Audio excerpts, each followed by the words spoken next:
जाने कितने देर तक वो बेदम सा उसी धारा के साथ बहता चला जा रहा था।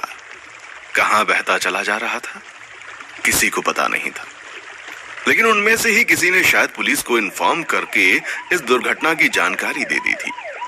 दुर्घटना की जानकारी होते ही सायरन बजाती हुई पुलिस की गाड़ी अपने दल बल के साथ मौके पर पहुंच चुकी थी और अब लड़के की तलाश जोर शोर से की जाने लगी थी। लड़के के पीछे गोताखोरों की एक पूरी टीम नदी में उतर चुकी थी। तुमने देखा था क्या उस लड़के को जो यहां से कूदा था? उसकी उम्र कितनी थी? जांच के लिए आए हुए एक पुलिस ऑफिसर ने ब्रिज के ऊपर खड़े होकर तमाशा देख रहे एक आदमी से पूछा। यस सर, मुश्किल से 23 साल होगी, आदमी ने तेजी से बताया। और हुलिया? पुलिस ऑफिसर का अगला सवाल भी तैयार था। सर, लड़का देखने में अच्छा, स्मार्ट और भले घर का लग रहा था, लेकिन उसके चेहरे पर कुछ डिसअपॉइंटिंग टाइप के क्वेश्चन थे, जैसे कि उसे किसी चीज से कोई मतलब ही नहीं है। बहुत निराश था। ऐसा कह सकते हैं कि वो यहां आया और सीधे आकर नदी में कूद गया, आदमी ने सोचते हुए बताया। यानी कि सीधे सीधे सुसाइड का मामला है। मौके पर मौजूद चश्मदीदों के बयान से पुलिस वाले ने अपना अनुमान जाहिर किया। ये आजकल के लड़के भी ना आत्महत्या में ही लाइफ के सारे प्रॉब्लम का सॉल्यूशन ढूंढते हैं। ये भी नहीं सोचते कि इनके बाद इनके माँ बाप के ऊपर क्या बीतेगी। ढूंढो ढूंढो, अभी ज्यादा दूर तक नहीं गया होगा। ब्रिज के ऊपर से ही इस पुलिस ऑफिसर ने अपनी जूनियर को कमांड दिया। सर, मिल गया है। करीब 25 मिनट की कोशिश के बाद गोताखोरों में से एक चिल्लाया, जिंदा है या मर गया? ऊपर से ही पुलिस ऑफिसर ने पूछा। सर, कुछ कहा नहीं जा सकता, सांसें डूब रही हैं। ठीक है, उसे घाट के किनारे लेकर चलो, मैं आता हूं, पुलिस ऑफिसर ने कहा और धीरे धीरे वो पुल के नीचे उतरने लगा। पता नहीं कौन था ये लड़का, वही तो मेरी भी समझ में नहीं आ रहा है। ऐसा लगा जैसे सुसाइड करने का ही सोचकर आया था, तभी तो उसने पुल पर से कूदने में 1 सेकंड का भी टाइम नहीं लिया। जितनी मुंह उतनी बातें। जाने क्या हो गया था जो लड़के को सुसाइड करने की पड़ गई। जरूर माँ बाप ने मार पीट कर निकाला होगा, एक आदमी ने अपना शक जाहिर करते हुए कहा। मुझे तो कोई प्यार व्यार का चक्कर लग रहा है, एक ने तंजिया मुस्कुराते हुए कहा। पर हकीकत में इस आत्महत्या के पीछे क्या कारण था, अब तो यह लड़का अब होश में आने के बाद ही बताता। पुलिस ऑफिसर अपने सवालों की लिस्ट लेकर नीचे घाट के पास पहुंच चुका था। गोताखोरों की टीम ने करीब आधे घंटे की मशक्कत के बाद उस कूदने वाले लड़के को खोज निकाला था और उसे घाट के पास लेकर आए थे। मेडिकल टीम पहले से ही वहां मौजूद थी, लेकिन सबसे ज्यादा तो तमाशा देखने वाले लोगों की भीड़ वहां पर इकट्ठा हो गई थी। जितना पुल के ऊपर भीड़ लगी हुई थी, उससे कहीं ज्यादा नीचे इकट्ठी हो गई थी। मैंने देखा जब पुलिस वाले उसे लेकर मेडिकल कैंप की तरफ जा रहे थे, मुश्किल से 22-24 साल का लड़का लग रहा था। भगवान जाने क्या बात हुई जो इस उम्र में इसने ऐसा करने के लिए सोचा। एक को बड़ा अफसोस हो रहा था।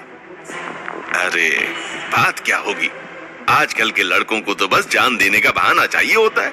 या तो माँ बाप ने बुरी संगति या फिर पढ़ाई लिखाई के चलते डांटा पीटा होगा, या फिर लड़की का मैटर होगा। बस जितने दिन मस्ती में घूमते फिरते खाते हैं तब तक कोई प्रॉब्लम नहीं होती, और जब कोई काम धंधे से लगने के लिए बोल दो तो इनके लिए मुसीबत हो जाती है। इसके अलावा दुनिया में इन लोगों के लिए प्रॉब्लम क्या है? एक आदमी ने हल्के चिढ़ के साथ कहा। जितनी मुंह उतनी बातें। सब अपनी अपनी समझ से इस आत्महत्या की कोशिश का कारण बता रहे थे।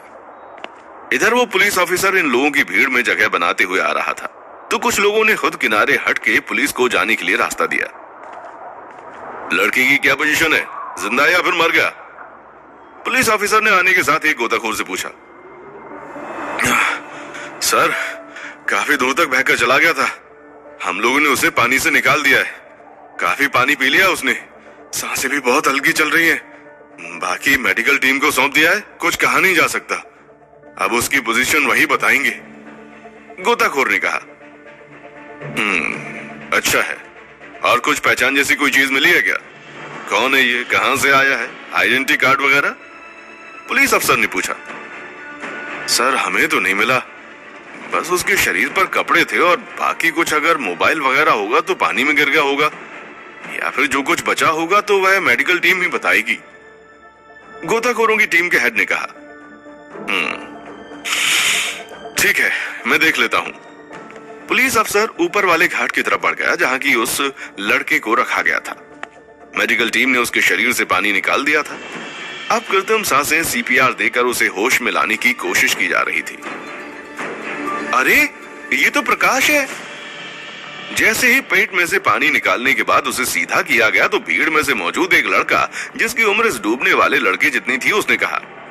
जैसे ही पुलिस ऑफिसर के कानों में प्रकाश का नाम पड़ा, वो तेजी से पीछे मुड़ गया। क्या तुम जानते हो उसे? पुलिस वाले ने अपनी कड़क आवाज में पूछा। एक पल के लिए उस लड़के की सिट्टी पिट्टी गुम हो गई।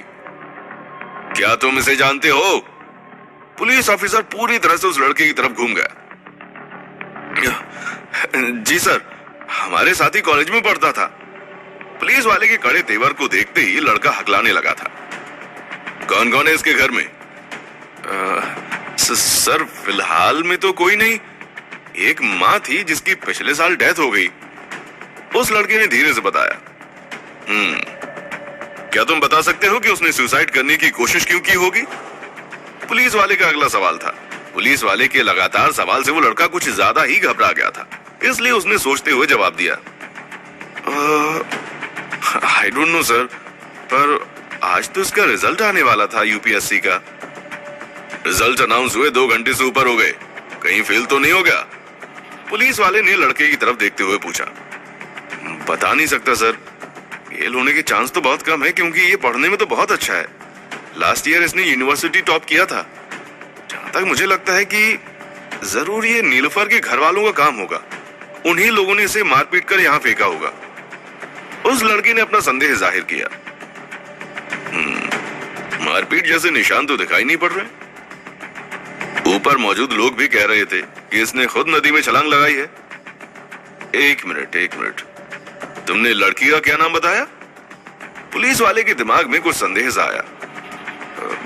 सर नीलोफर, लड़की ने सोचते हुए कहा। और इस लड़के का? पुलिस वाले ने एक भाव उठाकर पूछा। सर प्रकाश है। पुलिस वाले की टेढ़ी नजर देखते ही बताने वाले लड़के ने अपना सर झुका लिया था। नाम से तो लड़का हिंदू है और लड़की मुसलमान। पुलिस वाला एक पल के लिए सोच में पड़ गया। अगले ही पल जब उसे पूरी बात समझ में आई तो वह गुस्से से भड़क उठा। क्या? पुलिस वाला गुस्से में चिल्लाया।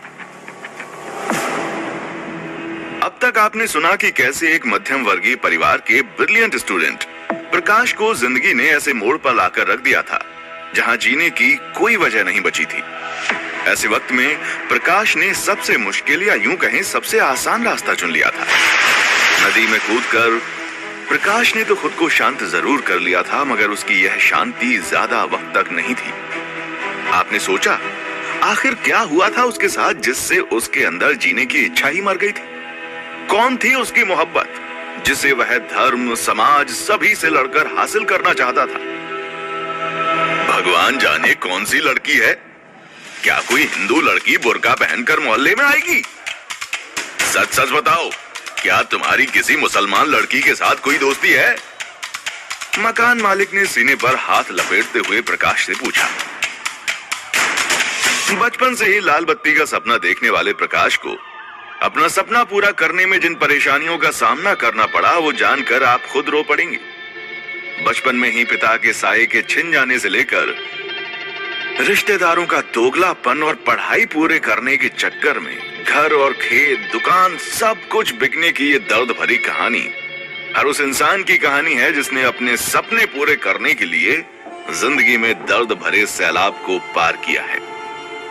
प्रकाश फिर से अपनी जिंदगी को हासिल करने के लिए कोशिश तो करेगा, मगर उसकी ये आखिरी कोशिश यानी लास्ट अटेम्प्ट के बीच में कई जिंदगी और सवाल शामिल हो जाएंगे। टीवी पर प्रकाश का इंटरव्यू टेलीकास्ट हो रहा था। सवाल जवाब का दौर शुरू हुआ। प्रकाश ने टीवी रिपोर्टर के हर एक सवाल का सटीक जवाब दिया और इसी बीच